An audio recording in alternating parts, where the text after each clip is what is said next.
Hello, everybody, and welcome back to another session of a daily portion of German. And today we're doing the second segment in the series called uh, Education and Art in Athens. And we're starting right from this point here, up dem siebten um, year, right here. Can you see my marker, Yes. Daniela? Good. So our procedure here is I'll read the sentence out loud in German, and Daniela will repeat after me. And then please read the sentence out loud wherever you are. Even on the subway, people will think you're crazy, or in the bus somewhere, but that's okay. Um, Repeat after her so you get a sense of the flow of the sentence and the sound of the words to make it active in your own mind. And then I'll ask her specific questions on each sentence to unpack the grammar. And as I do so, please try to come up with the answer that I'm looking for also, so you can see how the different words or phrases function. And then we'll give ask her to give a literal translation. And by that time, you will have pieced together uh, a good part of the sentence yourself and be able to understand it fairly well. Okay, so we're going to start off with reading out loud from Ab dem siebten. Everybody ready? Here we go. Ab dem 7. Lebensjahr besuchten die kleinen Athener 6 Jahre lang den Unterricht bei privaten Lehrern. Everybody? Ab dem 7. Lebensjahr besuchten die kleinen Athener 6 Jahre lang den Unterricht bei privaten Lehrern. Good. And we'll just go up to that point, up to this comment right here, as you can see. Can you see my marking on the screen, Daniela? Yes. Okay. So up here, and we're always identifying the verb first, the subject second, and then the direct object, if there is one, third, to identify the core sentence. So where's the verb in the first, up to that comma? Besuchten. Besuchten. So, and how would you translate that with a pronoun? Um, they uh, Very literally first, they visited, but then we'll see in the context that it should be translated slightly differently. So they visited, and where's the subject? uh, the Athener. Yeah, the kleine Athener, not the small Athenians, but the young Athenians. It really means small, but in the context it means the young Athenians. So the young Athenians visited, and then what's the direct object? Uh,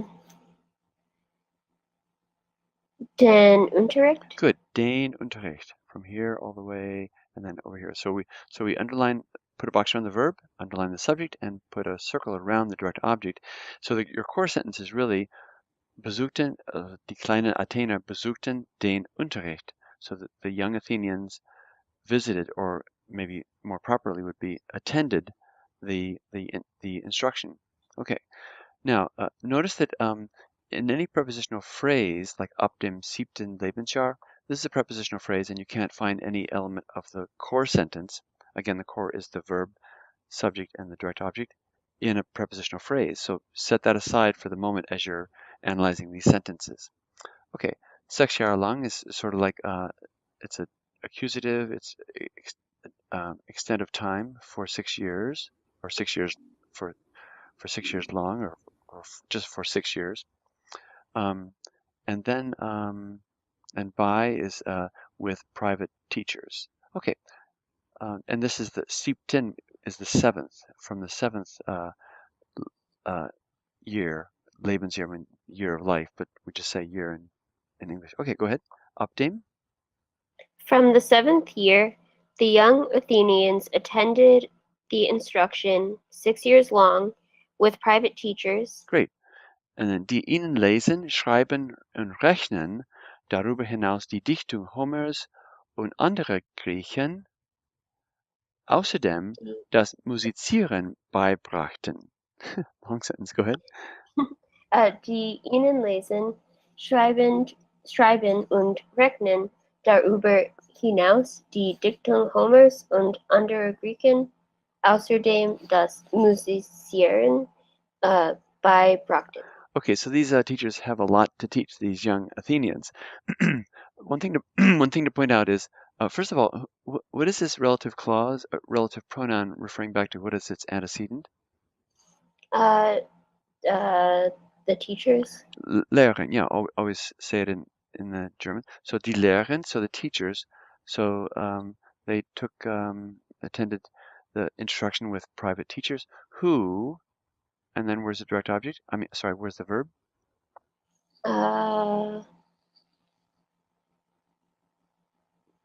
By Brockton. You have to go all the way down here. So this is a relative clause introduced with a relative pronoun, and and and its form is dependent upon three factors: the gender and the number of its antecedent, and the case that it plays, the role that it plays in the relative clause.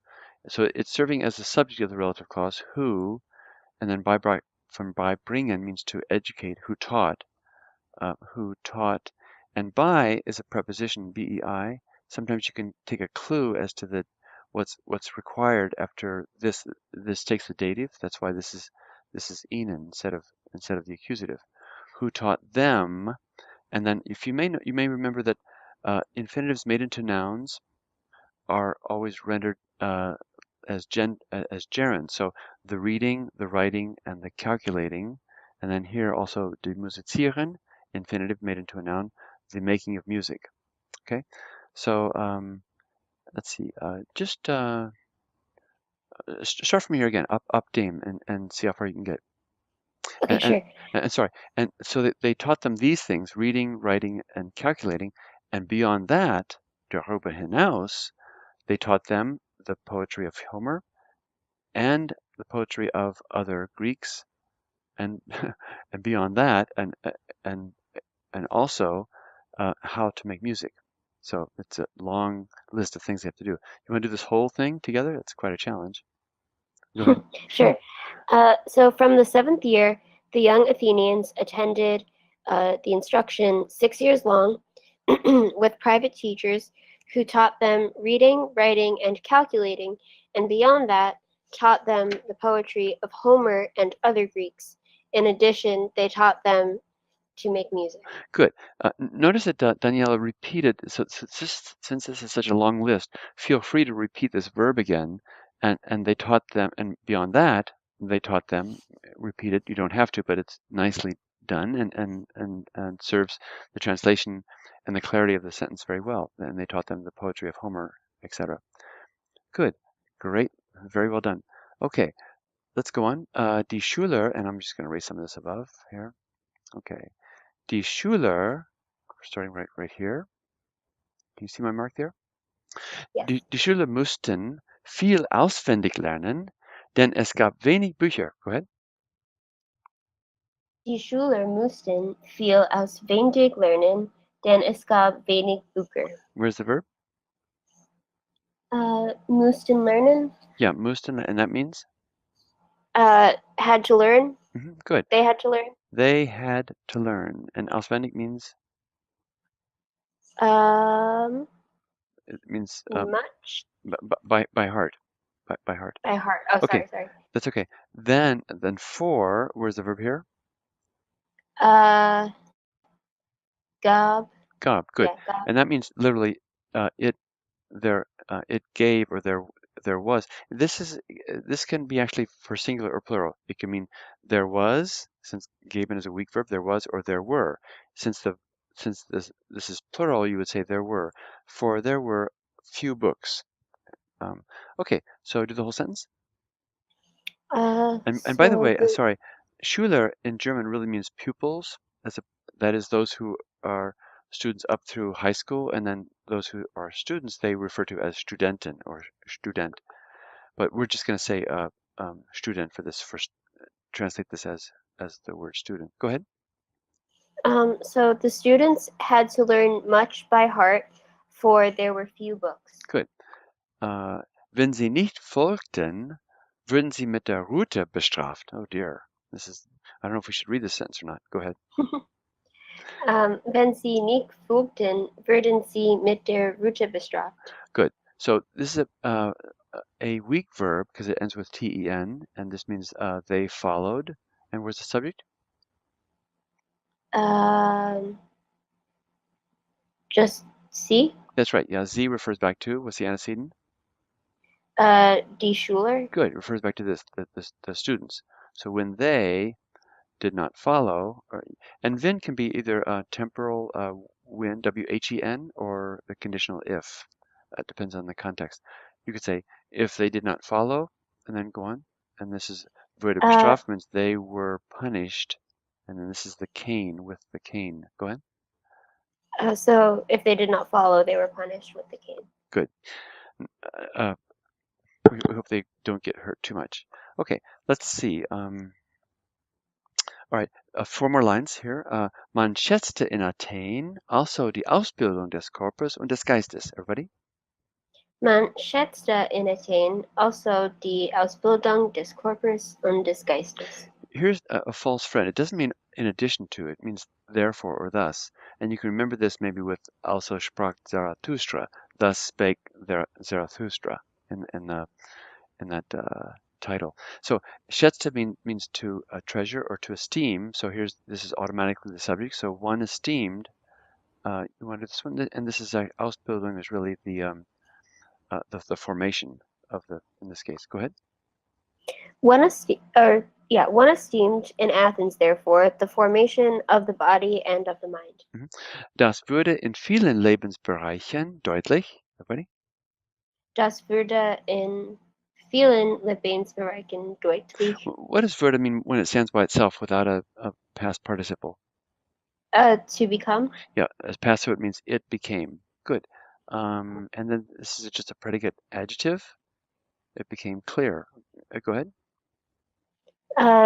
That became clear in many domains of life. Again, a compound noun with this s combining these two. Bereich means domain or areas, and this means life. So that's how they combine compound nouns that end with a consonant and then begin with a consonant. Okay, with many in many domains of life. Die Bildhauer zum Beispiel wollten in ihren Statuen Götter oder Menschen zeigen. Everybody? Die Bildhauer zum Beispiel wollten in ihren Statuen Götter oder Menschen zeigen. Up to there, where's the verb complex, pray tell?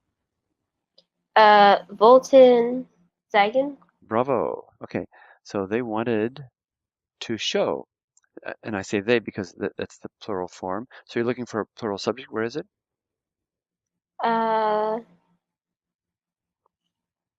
Die Bildhauer. Yeah, the sculptors, for example, wanted to show.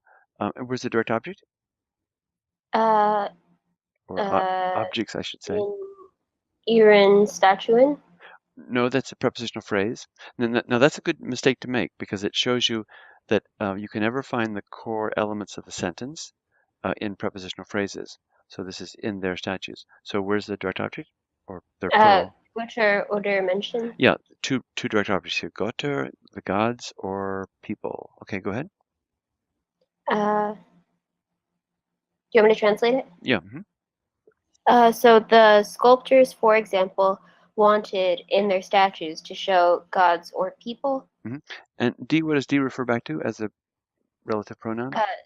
Götter oder Menschen. Good. It refers back to both of these. Who, um, who, and then where's the verb of, I had looked for it again myself. Where's the verb of that relative clause? Besaßen. And that means? They possessed. They possess. Bravo. Daniela included a pronoun indicating that we're looking for a plural subject, and this is the plural subject, who, referring to these plural objects, who possessed, and then this is an adverb, a well-built, and etc. Go on, translate that. Do the whole thing from Die Bildhauer. Sure. The sculptors, for example, wanted in their statues to show gods or people who possessed a well-built, youthful body, education, and mind. All right. What would be a well-built, youthful body? I guess a youthful body doesn't refer to the education and the mind, but you know, maybe it refers to that as well. Interesting. Okay, let's do the last sentence.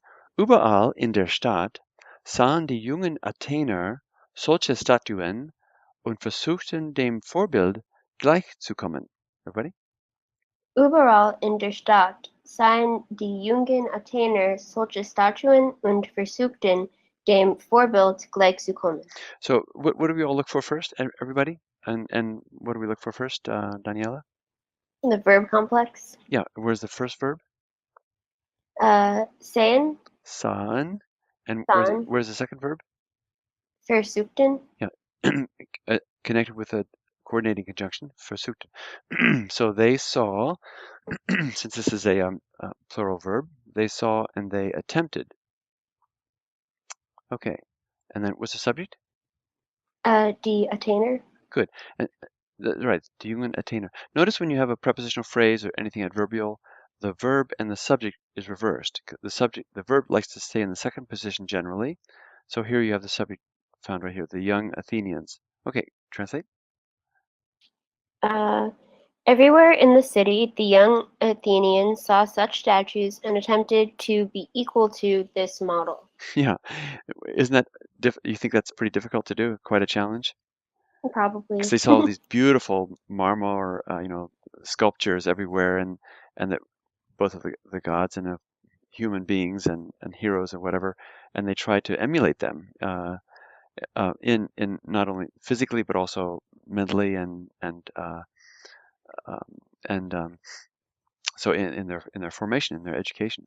So great. Thanks so much for stopping by, and we look forward to talking to you next session. Thanks a lot. Bye bye.